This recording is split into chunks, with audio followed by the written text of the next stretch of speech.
No cabe duda del valor identitario que tienen dos símbolos para la ciudad de Rosario, uno la Virgen y la otro la bandera. En este capítulo de Santa Fe en el Bicentenario no nos vamos a meter en los detalles sobre los colores primigenios de la bandera, ni tampoco si la Virgen de Rosario Real es la que está aquí detrás en este santuario y basílica o la que está en Roldán, sino sobre el valor real y el simbolismo que encierran estas dos cuestiones, la Virgen y la bandera.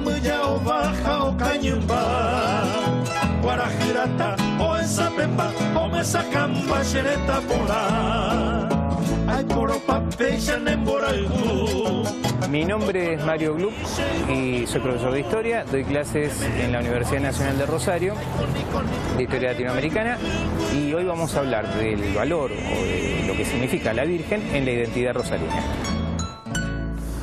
Bueno, como los historiadores son muy meticulosos, quiero partir con Mario Gluck, por lo menos de un acuerdo. A nivel simbólico, la Virgen y la bandera son dos símbolos muy fuertes, distintivos de Rosario. Sí, son muy fuertes. No se discute. No, eso no se discute, se discutió, eso sí te puedo decir. Bueno, sí, de hecho, no vamos a hablar ahora de la bandera, de hecho se tardó casi 50 años en reconocer definitivamente al hecho, sin lugar histórico, que hubo acá muy cerca. Pero vamos a la cuestión de la Virgen. Nos dice Miriam Morricone, en una fecha imprecisa del siglo XVII, en un pueblo de indios del litoral, presuntamente un varón indio reducido a vida cristiana, modela un trozo de madera en colaboración con su doctrinero. El doctrinero generalmente son curas jesuitas que le enseñaron la talla y que tenían de alguna manera un permiso auto-otorgado para hacer imaginería cristiana, porque si no, no había manera de fundar las capillas. Era una pequeña talla con fisonomía de una mujer, de un palo de yerba mate, hoy imagen de culto. Fue verdaderamente una imagen de culto. Sí, seguramente. La imagen de las vírgenes en la época colonial son imágenes de culto en toda América. En toda América, y son imágenes a veces que son sincréticas. Si uno va, qué sé yo, a México tiene la Virgen de Guadalupe, que es una virgen negra, por ejemplo. Va negra, es mestiza. Sí, claramente. Claro. Y la Virgen de Guadalupe de Santa Fe también, pues ahí también hay un culto a la Virgen de Guadalupe que coincide en algunas cuestiones con la Virgen mexicana, también en Perú. Eso sí, desde ya que fue un culto importante. Algunos se sienten ofendidos en decir que en afirmar así, porque se ha hecho una cosa tan sacrosanta, no solo en las cuestiones religiosas, a veces es verdad, es sacrosanta en los fanatismos políticos, totalmente, en todos lados, de que la Virgen en realidad era una huaca, o sea, un objeto de adoración precisamente sincrético, que podía servir para el cristianismo, pero que venía de otras creencias de los indios. Sí, sin duda, pero eso fue en el proceso de la conquista. Está claro que esto ocurrió, si no, no hubiese podido arraigar tampoco el cristianismo. El cristianismo arraigó porque también se montó sobre creencias preexistentes y se mezclaron, y en eso el mundo indígena fue un mundo creativo también, un mundo que se apropió de eso también. O sea, hay una imposición, pero también hay una apropiación. Eso es generalmente ocurrido en América Latina. Acá en esta región lo que no hay no hubo una alta cultura indígena, pero hubo culturas indígenas también. La pelea entre el cura, quien lo mandan a fundar el curato de los Arroyos, y la importante iglesia santafesina, ¿contribuyó o no a darle identidad a Rosario en su momento? Yo creo que sí. Lo que pasa es que es uno de esos hechos que después como que se perdió también. No es un hecho que haya quedado tan marcado, pero es un hecho más, digamos. No sé si es más importante, sinceramente, pero es un hecho importante. Es un hecho. O sea, sí, si uno piensa que alrededor de este lugar y en toda esta zona donde se construyeron la primera aldea, que fue Rosario, entonces sí, se construyó alrededor de una parroquia. Eso está claro. Ahora, parroquia que no hubiera existido sin la Virgen. Porque duda, si no está el objeto de adoración, si no está el objeto de adoración, no está la parroquia. Hay que ver qué pasaba con sus habitantes, pero eso no lo podemos comprobar, digamos. Lo que pasa es que eso es un momento primigenio que pudo tener importancia, pero yo no sé si la hubiese seguido teniendo si este lugar, hoy por hoy, es uno de los lugares, sigue siendo uno de los lugares más importantes de la ciudad. Y lo siguió siendo después. No sé si me explico. Claro que lo sigue. Bueno, es la plaza por supuesto. Central. A ver, pero hay veces que las cosas se fundan en determinado lugar y ese lugar después con el tiempo desaparece. Ah, está bien, o declina o se transforma en un lugar Exacto. secundario. Este fue recreándose permanentemente. Esta es la zona del puerto, esta es la zona donde estaban las grandes casas comerciales, es la zona donde se instaló el municipio, es la zona, el lugar y más o menos, no es exactamente el lugar, pero es más o menos el lugar donde Belgrano pasó acá y puso, plantó bandera, digamos. Y dejó una pequeña impronta, digamos. Exacto. Entonces, bueno, si no hubiese sido todo eso, después el puerto, bueno, hubo una serie de cosas que tuvieron importancia. Pero si no, probablemente hubiese quedado como una anécdota más, o como un lugar más. Dejando claro que la Virgen tiene un fuerte valor simbólico para Rosario, pasemos a la realidad concreta. Sí. Rosario también tuvo un movimiento liberal, por decirlo de alguna manera, que hizo al progreso y que terminó fundándola. Yo no sé si Urquiza pensó en la Virgen cuando le dijo a los santafesinos, ¿me fundan Rosario? Sí o sí, porque eso es lo que hizo Urquiza. No, digamos que todo lo contrario en todo caso. En el mejor de los casos todo lo contrario, exagerándolo, ¿no? Pero Urquiza no pensaba en esos términos. Y era muy del siglo XIX también pensar así, pensar de que, bueno, hay que avanzar no contra la religión solamente, y ni específicamente, sino contra la Iglesia como institución. Pues, si uno quiere fundar un Estado en el siglo XIX, tiene que fundarlo en el mundo latino, había que fundarlo discutiendo por lo menos con la Iglesia. O sea que ese era el problema básico. Y después también esta cuestión del progreso, donde se veía que el catolicismo era una religión medieval que hacía que la población autóctona, por ejemplo, no tuviera gran amor hacia el trabajo. A diferencia del protestantismo, que el protestantismo hacía que la gente trabajaba. Esa es una imagen que había en el siglo XIX muy fuerte. La comparación siempre era con Estados Unidos, que tenía esos protestantes que trabajaban, que eran pioneros, etcétera, etcétera. En cambio, los indios latinoamericanos y los criollos latinoamericanos eran católicos, y el catolicismo, como la esperanza está puesta después de la muerte, no trabajaban. Esto exagerándola. Entonces, bueno, está todo eso dando vueltas. Bueno, y Rosario fue pensando... más o menos, el movimiento masónico fue, y yo no quiero romper ningún pacto de silencio, fue y sigue siendo importante en relación. Yo no sé si sigue siendo importante. Fue importante. Y en realidad, más que el movimiento masónico en sí, había mucha gente que adhería a la masonería. Es sutilmente distinto, digamos, entre la gente del siglo XIX. Los que fundaron Rosario, acá hay muchas convergencias. Están gente como Urquiza, que era un liberal del siglo XIX y que, por lo tanto, podía adherir a alguno de los principios de la masonería. O sea, fue una persona que fue tomada por la masonería más que él ser masón. Pero Oroño, por ejemplo, uno de los grandes constructores de Santa Fe, también era masón. Sí, supongo que no le habrá disgustado mucho que los comulguen, por ejemplo. No, para nada, los comulgaron, pero claro, justo él entró en la masonería y se mandó esas leyes laicas en la época que la masonería fue anatematizada por la Iglesia Católica. O sea, cuando la Iglesia Católica prohibió directamente que católico y masón estuvieran juntos. O sea que, porque ya no somos mocosos, sí, y vivimos la década del 60, aquel poder omnímodo que parecía tener la Iglesia en la década del 60 no es histórico, no es episódico. O sea, como todo. En realidad el poder de la Iglesia, como en toda la Argentina, empezó a ser cada vez más fuerte entre la década del 20 y del 30. Bien. Del 20 y del 30 del siglo XX estamos hablando, ¿no? Del siglo XIX no.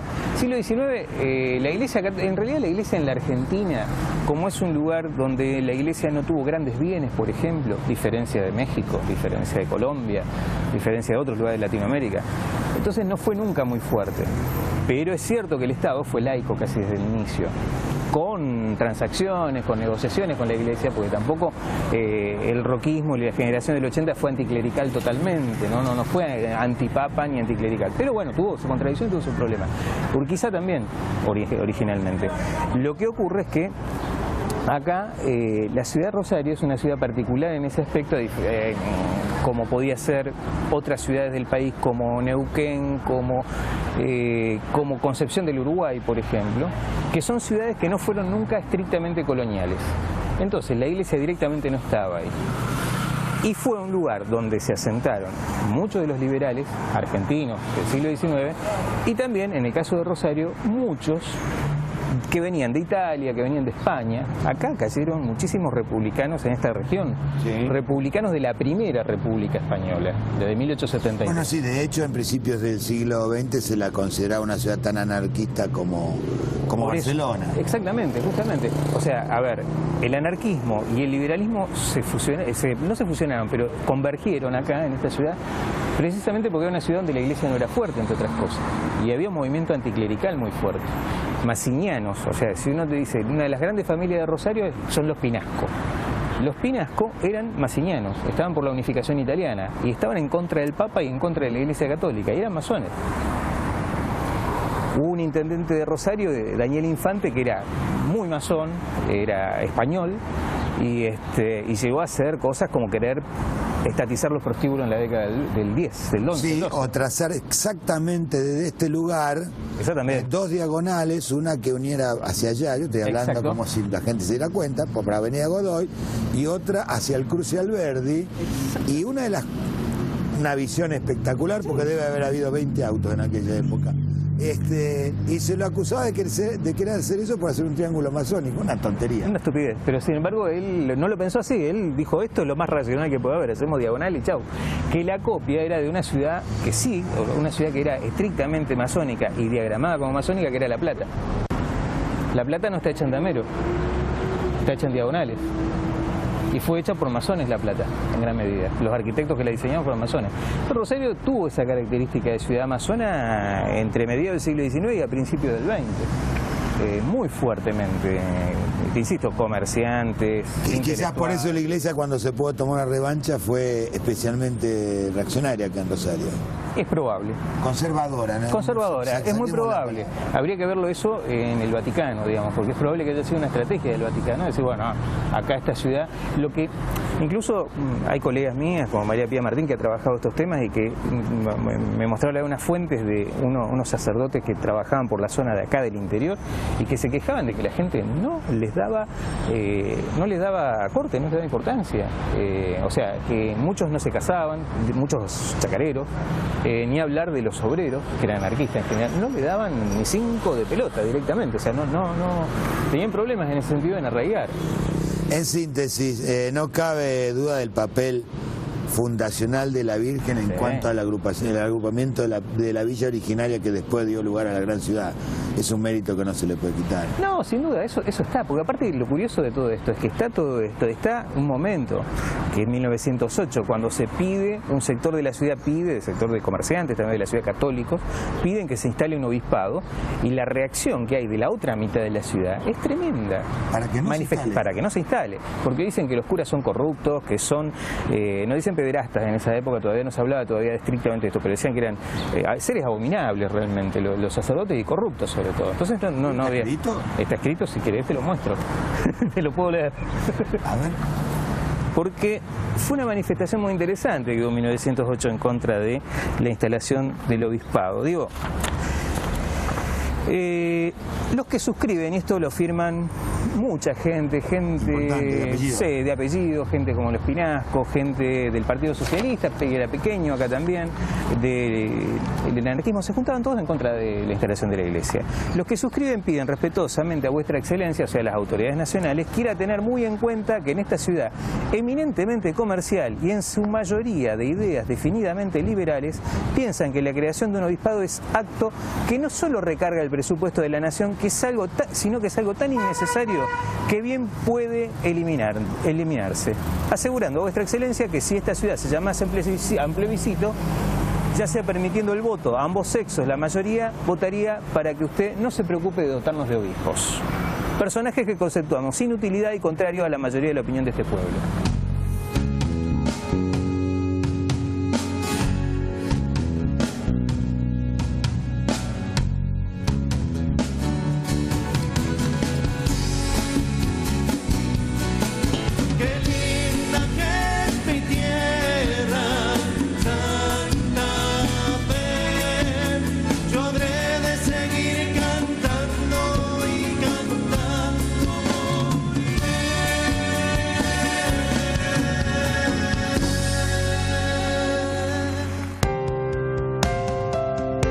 Cámara de Diputados de la Provincia de Santa Fe. El diálogo transforma.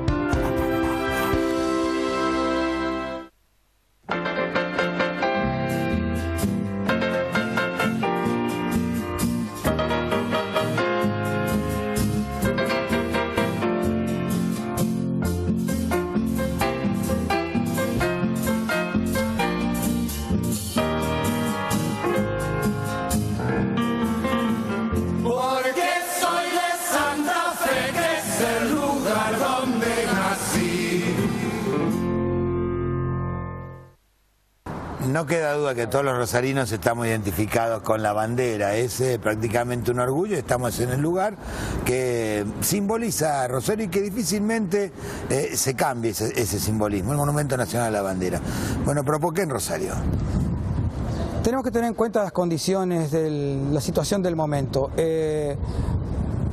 Se produjo el hecho revolucionario en Buenos Aires y Montevideo permanecía fiel al Consejo de Regencia que se había armado en España. De esa manera no había copado los ríos interiores con su gran flota y los revolucionarios suministraban tanto tropas como pertrechos, todo lo necesario para la guerra, a través del pasaje que iba de Santa Fe a Bajada, que es la actual ciudad de Paraná. De ahí se cruzaba Entre Ríos y por Paysandú entraban al Uruguay para hacer frente a la plaza de Montevideo. Se decide entonces en un momento hacer frente a los avances de la flota montevideana y que trataba de impedir que esto sucediera, que estos suministros llegaran. Entonces se decide poner un grupo de artillería en la costa para poder hacer frente a esto. Rosario, ¿por qué? Porque hay un estudio hecho por José de la Peña, un piloto, que establece que la zona más estrecha del río, del canal, o en realidad es el canal que se arrima más a la costa, es acá justamente frente a Rosario. Entonces, era el lugar más adecuado porque los barcos tenían que tirarse a la costa para poder cruzar acá. Entonces, más fácil de atacar. Era más fácil de atacar, plantar un sistema de artillería lo más cercano al canal posible. O sea que no podía haber sido tal vez de otra manera. Ningún historiador discute la inmediata adhesión de la villa, de aquella pequeña villa, a la causa revolucionaria. ¿Por qué? Cuando Belgrano llega acá, que llega los primeros días del mes de febrero, del 12, la gente lo trata un poco escépticamente, no es tan así como vos lo planteás, por lo menos cuando llega Belgrano. ¿Por qué? Porque ya había habido una intención de instalar una artillería, ya se había empezado a instalar una artillería anterior a la llegada de Belgrano y había quedado toda nada, era como que la gente había quedado desilusionada. Promesas incumplidas. Los habían movilizado y se habían movilizado sobremanera, inclusive de manera destacada en los documentos, pero había quedado en la nada. Con la reafirmación de Montevideo de copar el río con su flota, vino esta nueva intención de montar una nueva artillería. Recordemos que hace un tiempo el peligro era contundente porque hacía un tiempo la primera flota patriota había sufrido una baja importante en la batalla de San Nicolás, una batalla naval importante. Bien, Macanudo. Bueno, a partir de ahí no nos vamos a quedar en lo anecdótico, pero bueno, la historia es sabida. Belgrano argumentó primero necesitar un distintivo y puso la escarapela y después con eso creó la bandera, con esos mismos colores. Sí, creó la bandera y fue rechazada por el triunvirato. O sea, él envía un oficio diciendo proponiendo esto y sin esperar respuesta manda a confeccionar la bandera con la hermana de Chavarría y bueno, la Isa Cosme Maciel y están presentes todo el pueblo y se vive una gran emoción, pero el triunvirato la rechaza. El tema está, ¿por qué rechaza el triunvirato? Se había aceptado la escarapela.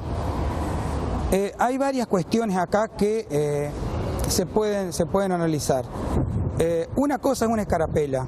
Una escarapela es un distintivo personal y marca una identificación personal. Sí, podría ser la identificación de un batallón. Sí. Uno quiere. O si querés de todo el ejército, o si querés de toda la gente, de todo el pueblo. Ahora la bandera es un elemento, es único y identifica a todo un grupo. Hay una identidad colectiva. Algo que fue visto con recelo por el gobierno del triunvirato, porque... ¿Qué tipo de especulación puede hacer el triunvirato? Vamos a arreglar con los españoles. Y bueno, en noviembre... No digamos las cosas tan abiertamente. Vos pensás que hasta noviembre,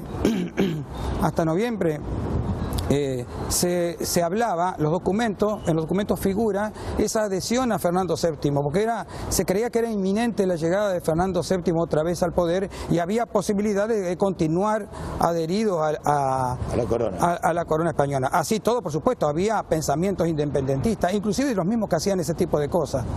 Entonces, por un lado estaba eso, y por otro lado estaba la relación con los ingleses. Había una relación muy conflictiva con el tema de los ingleses, una cosa muy compleja. Sí, lo habíamos rechazado hacía 3 años y ahora eran medio amigos, digamos. Sí, en realidad los ingleses suministraban una cantidad de elementos para la guerra, pero a la vez Inglaterra era aliada de España contra Napoleón, porque Napoleón había invadido España en realidad para invadir Portugal. Lo que interesaba era invadir Portugal para copar a los ingleses. Entonces, en la desgracia, se unen allá, pero son, entre comillas, enemigos encubiertos acá. Si Inglaterra hubiera aceptado la independencia de nuestro país, la independencia de España, estaría en oposición con con sus aliados españoles. Entonces, digamos, no era el momento de ningún punto de vista. De todos modos, algunos como Belgrano y otros sabían muy bien a dónde iban. No fue un acto inocente la creación de la bandera. Sí, no fue un acto inocente y se lo toma como un acto de valor mostrar una bandera o presentar una bandera en ese momento. Sí, es un acto de valor en un aspecto, pero es un acto de prudencia en el otro. Por el tema de los colores. El tema de los colores no es una cuestión menor en este contexto, ¿no es cierto? ¿Por qué? Porque los colores eran los colores de los Borbones, el color distintivo de la corona española. Sí, pero no era la bandera española. Pero no era la bandera española, pero de alguna manera era trabajar con un material simbólico que ya estaba instalado y que probablemente la gente de Buenos Aires no lo iba a rechazar. Cuando Belgrano plantea la bandera al triunvirato, iza la bandera en Rosario, tiene una función totalmente, parecería tener una función totalmente indicativa. Ese aspecto de signo del símbolo complejo indica una separación, un quiebre con algo. Inclusive, él dice, la bandera de nuestros mismos son las que hasta ahora hemos usado. Significa, vamos a usar una que nos diferencie. Esa es la bandera con miras afuera. Pero el símbolo bandera tiene un sentido también para adentro. Y es un sentido que parece manifestarse en el resto de los discursos que Belgrano hace cada vez que presenta una bandera en la región del norte. Por ejemplo, en Jujuy convoca al pueblo, algo que ya había visto en el tema de la Revolución Francesa, la irrupción de las masas populares como elemento para gestar un movimiento legitimado, porque toda legitimación se hace en nombre del pueblo. Si uno no puede legitimar en nombre del pueblo un poder, no puede llevar adelante la violencia. La violencia tiene que estar legitimada por los sueños de felicidad, por los sueños de fraternidad, de igualdad del pueblo. Si no, esa violencia queda deslegitimada. Entonces, en los discursos que realiza, particularmente el de Jujuy, convoca al pueblo y lo compromete al pueblo a seguir esos ideales en la figura misma de la bandera. Ese es el aspecto simbólico o evocativo del símbolo bandera.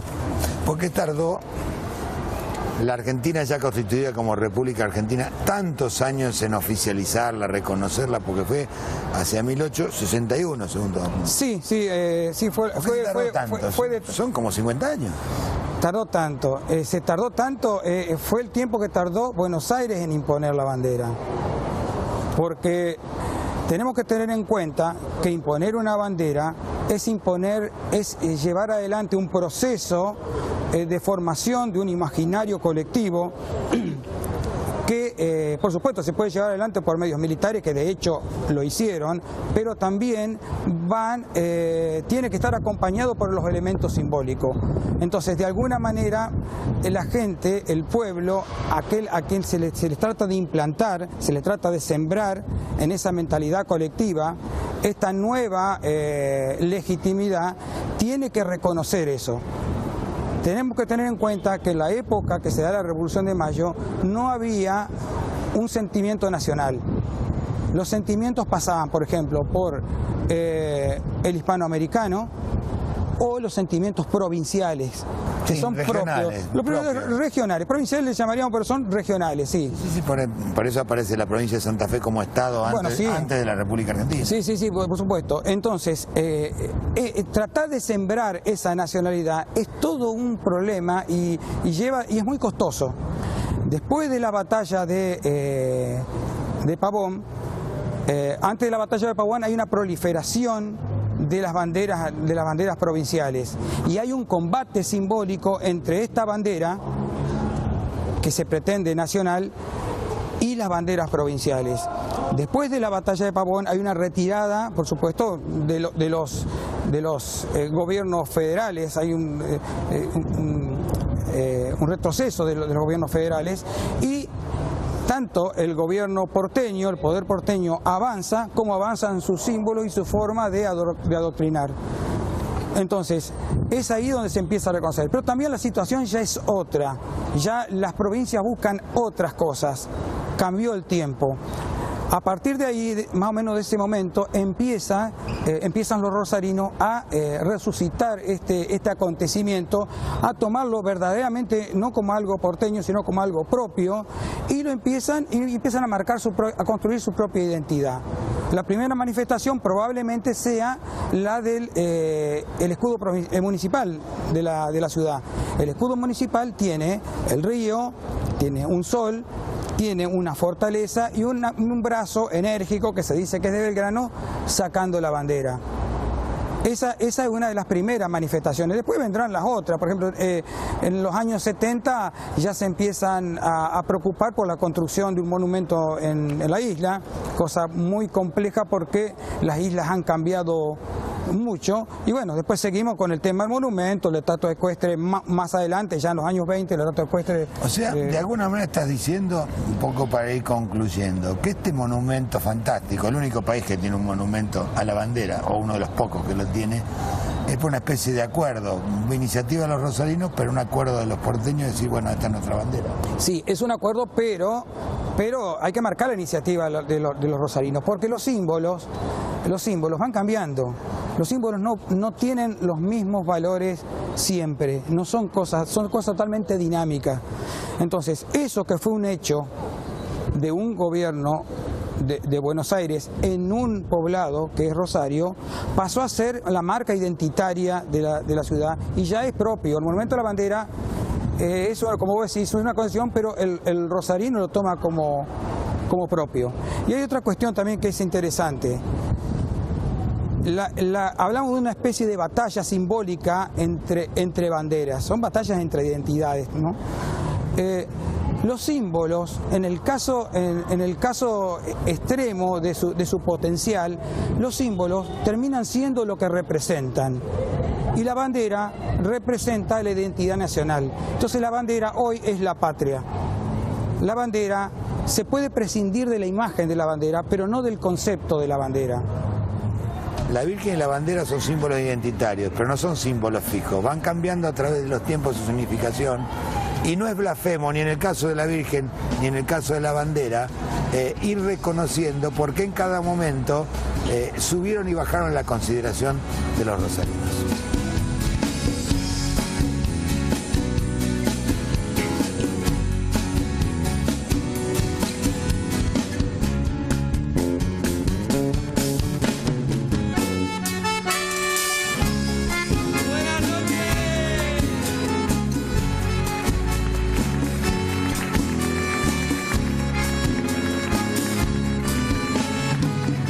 En coplas voy floreciendo y en coplas les cantaré.